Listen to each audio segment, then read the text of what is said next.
అందరికీ నమస్కారం అండి. ఇప్పుడు మనం ఈ వీడియోలో కార్తీక మాసంలో వచ్చే పోలి పాడ్యమి లేదా పోలి స్వర్గం పూజా విధానం ఏంటి?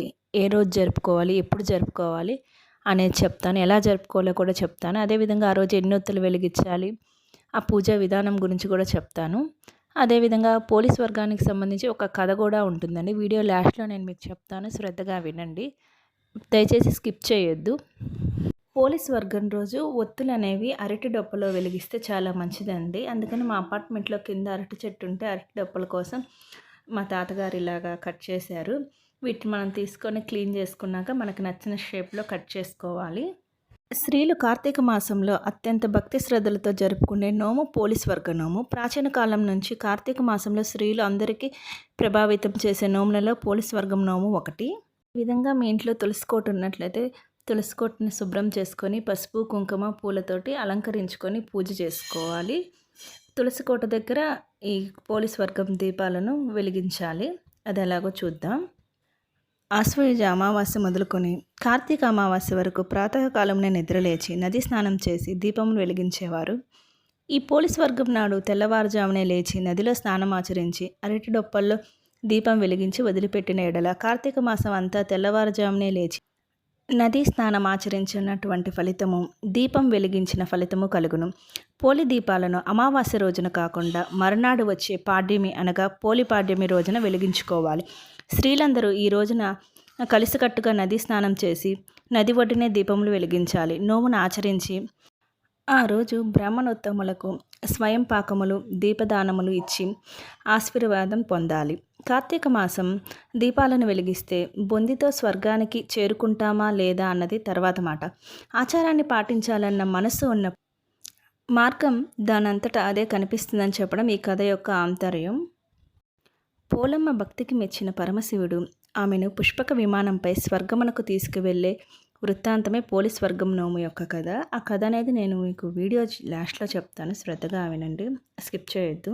ఈ విధంగా తులసి కోటను శుభ్రం చేసుకొని పసుపు కుంకుమలతో అలంకరించి పూలతో అలంకరించి దీపారాధన చేసుకోవాలి. తులసమ్మకి ఆ రోజు పూజ ఎలా చేయాలంటే, ఆ రోజు మీరు తులసి అష్టోత్తరం కానీ కార్తీక దామోదర అష్టోత్తరం అంటే విష్ణుమూర్తి అష్టోత్తరం కానీ పారాయణం చేసుకొని నమస్కరించుకోవాలి. పసుపు కుంకుమ గంధము అక్షంతలు తులసమ్మకి సమర్పించుకొని కొంచెం నీళ్లు పోసుకొని నా సౌభాగ్యాన్ని కాపాడమ్మా అని ప్రార్థించుకుంటే మంచి జరుగుతుంది. అలాగే లక్ష్మీనారాయణ అష్టోత్తరమైన పారాయణం చేసుకోవచ్చు. లేదంటే మాకు ఈ అష్టోత్తరాలు ఇవన్నీ చదవడం రాదు అనుకున్న వాళ్ళు నార్మల్గా పూజ చేసుకొని దీపం పెట్టి అగరవత్తులు వెలిగించుకొని ఏకహారతి నైవేద్యం ఇచ్చి మంగళహారతి నీరాజనం అని చెప్పి ప్రార్థించుకుంటే సరిపోతుంది. ఈ విధంగా తులసికోట వద్ద పూజా విధానం పూర్తయిన తర్వాత తులసికోటకి ఎదురుగా మీరు అదేవిధంగా తులసికోటకి ఎదురుగా బియ్యపిండి, దాన్ని వరిపిండి అని కూడా అంటారు, పద్మం ముగ్గేసుకొని పసుపు కుంకుమతో అలంకరణ చేసుకోవాలి. అలంకరణ చేసుకున్న తర్వాత మనం ఆ రోజు అరటి డొప్పల్లో గుండొత్తులతోటి దీపాలు అనేది వెలిగించాలండి. దానికోసం నేను ఆల్రెడీ గుండొత్తులు ఇలాగ రెడీ చేసి పెట్టుకున్నాను. ఆ రోజు 33 ఒత్తులు మనం వెలిగించాలి. ఎందుకంటే 30 రోజులు కార్తీక మాసం కాబట్టి రోజుకు ఒక ఒత్తు చొప్పున 30 ఒత్తులు. ఒకటి తిది హెచ్చు తగ్గులు అట్లా వస్తుంటాయి కాబట్టి ఒకటి ఎక్స్ట్రా ఉండాలని ఒక ఒత్తు ఎక్స్ట్రా. 2 ఒత్తులు ఆ రోజు వెలిగించవలసిన 2 ఒత్తులు. మొత్తం 33 ఒత్తులు వెలిగించాలి.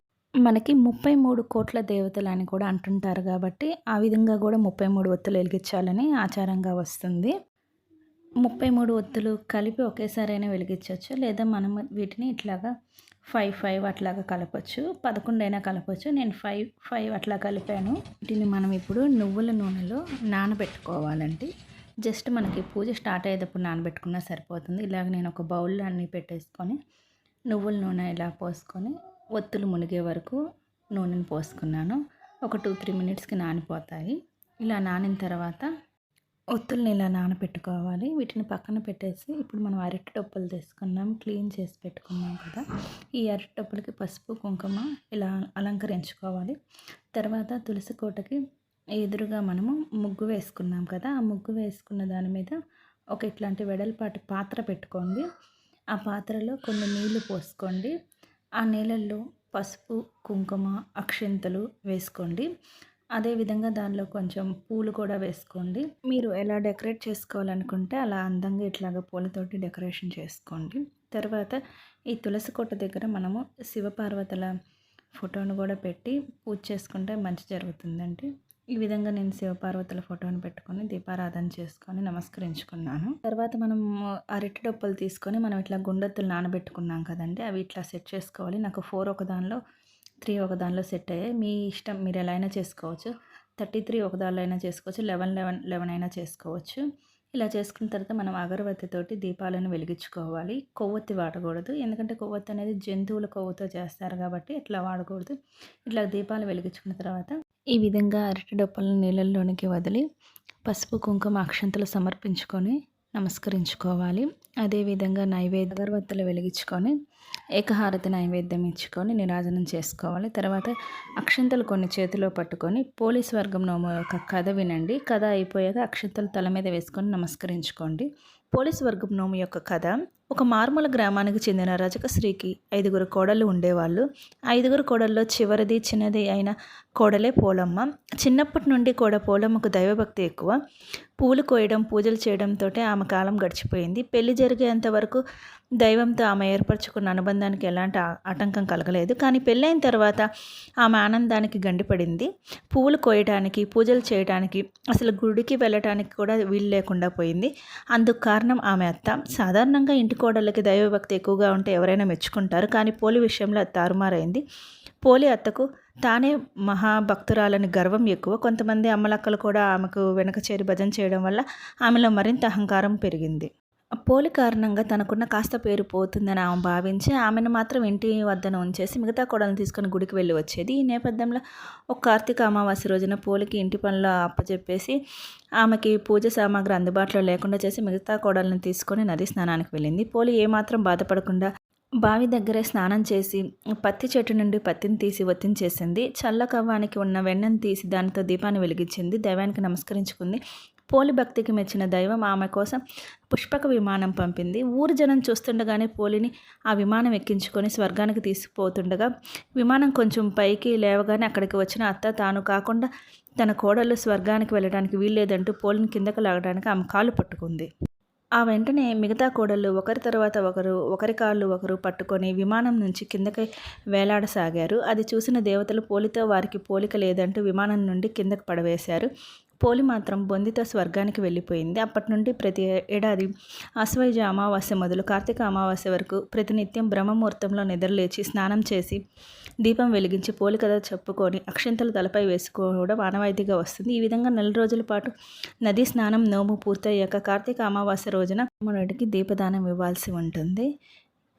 2024 కార్తీక మాసంలో పోలి పాడ్యమి లేదా పోలి స్వర్గం ఏ రోజు వచ్చిందంటే పాడ్యమి తిథి అనేది డిసెంబర్ 1 ఆదివారం రోజు ఉదయం 11:03 నుండి డిసెంబర్ 2 సోమవారం రోజు మధ్యాహ్నం 12 గంటల వరకు ఉంది. కావున పోలీస్ వర్గం పండుగ అనేది డిసెంబర్ 2వ తారీఖున జరుపుకోవాలి. ఇదండి పోలీస్ వర్గం రోజు యొక్క గొప్పతనం, విశిష్టత. మీకు కనుక నా వీడియో నచ్చినట్లయితే please subscribe my YouTube channel, like and share. అలాగే పక్కనే ఉన్న బెల్ ఐకాన్ని క్లిక్ చేసినట్లయితే నేను వీడియోస్ పోస్ట్ చేయగానే మీకు నోటిఫికేషన్ వస్తుంది.